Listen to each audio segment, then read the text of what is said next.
साथियों नमस्कार। आज एक बहुत ही इंटरेस्टिंग और सार्थक टॉपिक, राष्ट्र निर्माण में ऑल इंडिया सर्विसेज की भूमिका, अखिल भारतीय सेवा की भूमिका। भारत में 3 प्रकार की अखिल भारतीय सेवाएं हैं।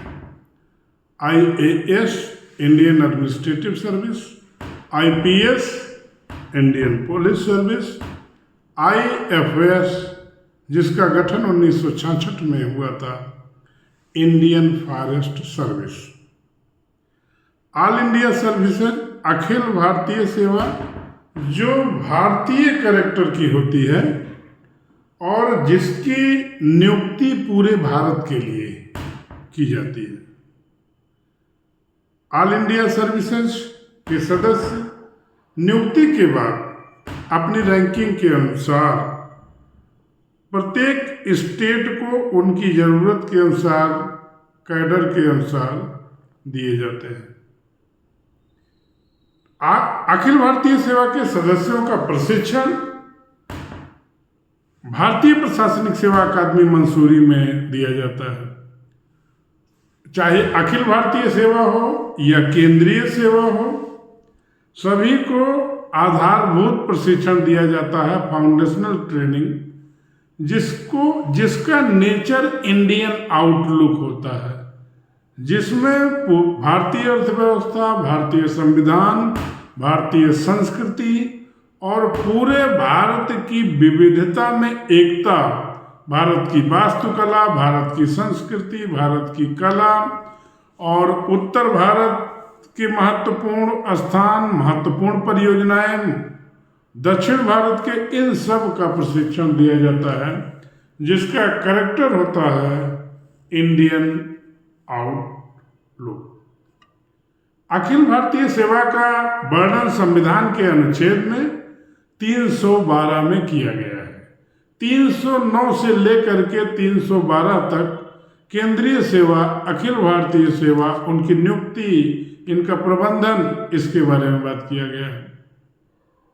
बहुत महत्वपूर्ण विशेषता है कि केंद्र सरकार अखिल भारतीय संघ लोक सेवा आयोग अखिल भारतीय सेवा की नियुक्ति करके उसकी लिस्ट केंद्र सरकार को देता है और केंद्र सरकार पुनः इन्हें राज्यों में वापस कर देती है। केंद्र सरकार को जब जरूरत होती है तो इन ऑफिसर को डेपुटेशन पे बुलाती है, जिसको बोलते हैं टेन्योर सिस्टम।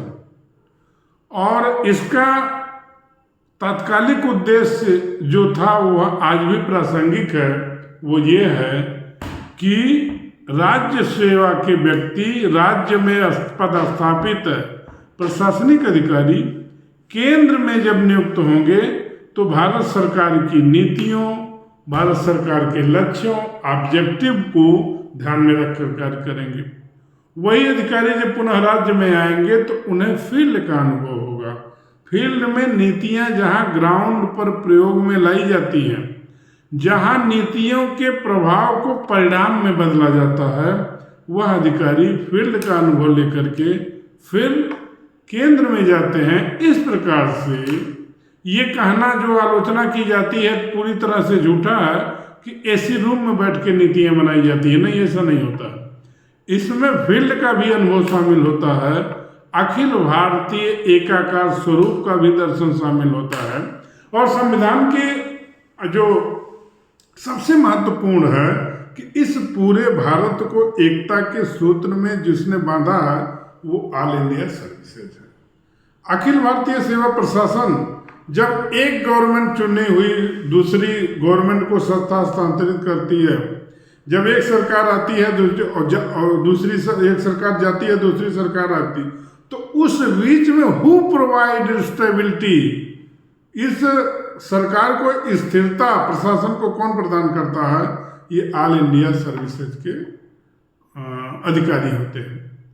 दूसरी बात सबसे महत्वपूर्ण है, नेशन बिल्डिंग और सोशल बिल्डिंग, राष्ट्र निर्माण में और समाज निर्माण में अखिल भारतीय सेवा के सदस्यों का बहुत महत्वपूर्ण योगदान होता है। समाज प्रशासन के सामने जो भी लक्ष्य हैं, चाहे गरीबी हटाओ, चाहे जनसंख्या नियंत्रण हो, चाहे पर्यावरण नियंत्रण हो, चाहे मजबूत आधारभूत ढांचों का निर्माण हो, चाहे विज्ञान प्रौद्योगिकी के क्षेत्र में निरंतर इनोवेशन हो, इन सब में विविधता भरे रोल में अखिल भारतीय सेवा के सदस्यों का जो विजन होता है, जो मिशन होता है, जिस मूल्य को लेकर के बदलते परिवेश की चुनौतियों का सामना करने के लिए वह कार्य करते हैं, इसी से संविधान के नीति निर्देशक तत्वों में जो कुछ भी सामाजिक, आर्थिक, सांस्कृतिक लक्ष्य राज्य के सामने रखे गए हैं, उनको पूरा करते हुए आर्टिकल 39 के अनुसार कल्याणकारी राज्य की अवधारणा को स्वीकार अखिल भारतीय सेवा के द्वारा किया जाता है। Who is the father of all India services? I have and any person have no doubt to say Sardar Vallabh भाई पटेल। 500 रियासतों से अधिक के देश को एकता के मजबूत सूत्र में रखा गया, तो उसमें बहुत बड़ा योगदान रहा ऑल इंडिया सर्विसेज का, जिन्होंने राष्ट्रीय स्वतंत्रता के बाद चुनौतियों को और रिसते हुए घावों को भी भरने का काम किया। गैप को, जो जातीय, भाषाई, अन्य प्रकार के गैप हैं, उनको भी दूर करने का कार्य अखिल भारतीय सेवा के सदस्यों के द्वारा किया गया। तो role of all India services in national integrity, राष्ट्रीय एकता अखंडता के निर्माण में, औद्योगिक उन्नयन में, कृषि विकास में, इंफ्रास्ट्रक्चर के डेवलपमेंट में और राष्ट्र को एक नई दिशा, नए पथ पे ले जाने में बहुत बड़ा योगदान रहा है।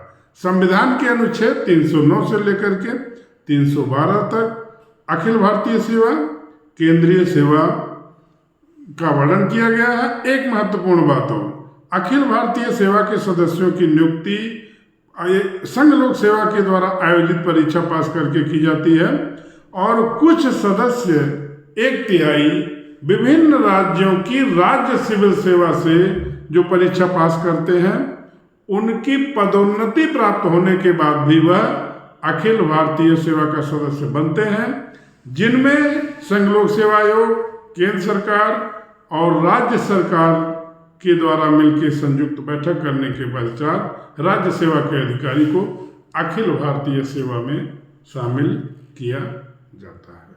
जय हिंद।